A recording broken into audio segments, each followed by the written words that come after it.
Let's talk about Sword Art Online. Sword Art Online first started airing in 2012 under A1 Pictures.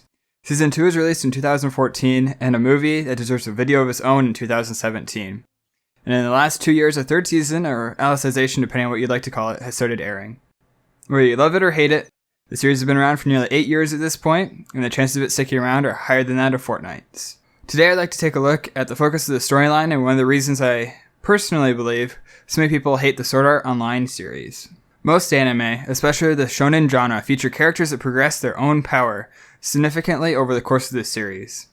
Other than maybe a small exception at the start of Alicization, nothing like this truly exists in the Sword Art Online universe.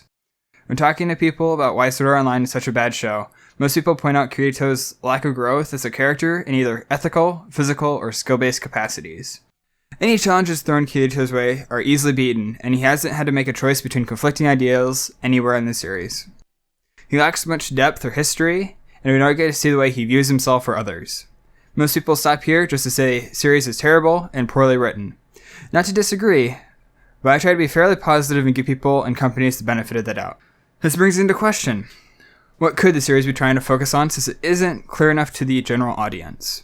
Well, as always, however, if that was the case, I don't think the reaction the creators were biting for with Sugaku would have been quite strong, nor would there be that scene in Alicization. It's still very possible this is what the creators want their series to be about, and with the way the series treats some of its female characters at times, I wonder. However, again, I'd like to give people the benefit of the doubt. The series I really wanted to see, and one of the reasons I recently rewatched the first season, is one that focuses on the world of Aincrad. Things like how people interacted on a daily basis, and the way the beta testers and beaters were seen in the world. This might be because some of my favorite series have amazing worlds and societies that would be cool just to live in, even as a complete bystander. Aincrad is no exception to this desire, and I'm sure others have the same feeling with the amount of fan art about this era in the series. Unfortunately for us, Aincrad only accounts for about 16% of the entire series at this point, and I don't think the creators just wanted to build an amazing world.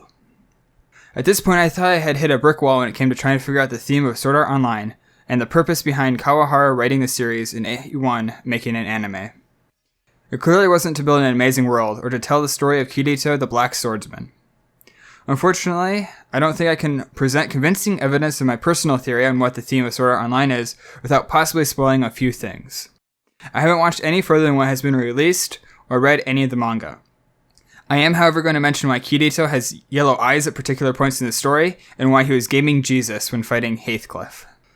I cannot take credit for Kirito's incarnation mode, and I recommend everyone check out this video made by GamerTurk. Link, of course, in the card to the top right and in the description. When Kirito's eyes show up in the fight against Heathcliff, climbing the World Tree, briefly in the fight against Deathgun, and when fighting Administrator at the end of Alicization. In the case of the fight against Heathcliff, he comes back as gaming Jesus to kill Heathcliff, which clearly is an instance of breaking the game system. When climbing the World Tree, he uses a skill requiring 2 swords, which likely wasn't in the game system to begin with, which makes it another instance of likely breaking the game system. Against Deathgun, we can see Kirito's black cloak appear like a ghostly image, and he moves very quickly. This is a little bit more indirect, but I think it's safe to say this is another instance of Kirito manipulating the game system. In the case of the Administrator fight, he dual wields and fully summons his black cloak from Aincrad. In some way or another, all these are likely instances of Kirito breaking the game system and are a result of his incarnation. On a little bit of a side note, Deathgun manages to kill people in real life by shooting them in the game. Now, it's revealed that he has an accomplice killing people with poison, however this kind of holds the theme of surpassing the game in my personal opinion. Now that we have all these instances of people surpassing the game or the rules of the world in one way or another, I'd like to bring your attention all the way back to Kaiba's talk with Kirito and Asuna at the fall of Sword Art Online. Initially, Kaiba had forgotten why he had done everything, why he had created Sword Art Online. But he goes on to say, "I've lived longing for nothing but to create that castle, a world that surpasses the laws and boundaries of reality. And now I've borne witness to someone who's surpassed even my own world's laws." Sword Art Online would have been great if we got 100 episodes of Kirito and Asuna working their way through Aincrad. If we got to see Kirito develop as a person, deal with conflicts, and fall in love. With a little bit of cultivation, we could have seen another episodic masterpiece, like Avatar: The Last Airbender. However, what we got is a series about surpassing the laws and boundaries of reality. Either way, at the end of the day, I think we can all agree it has a pretty good soundtrack.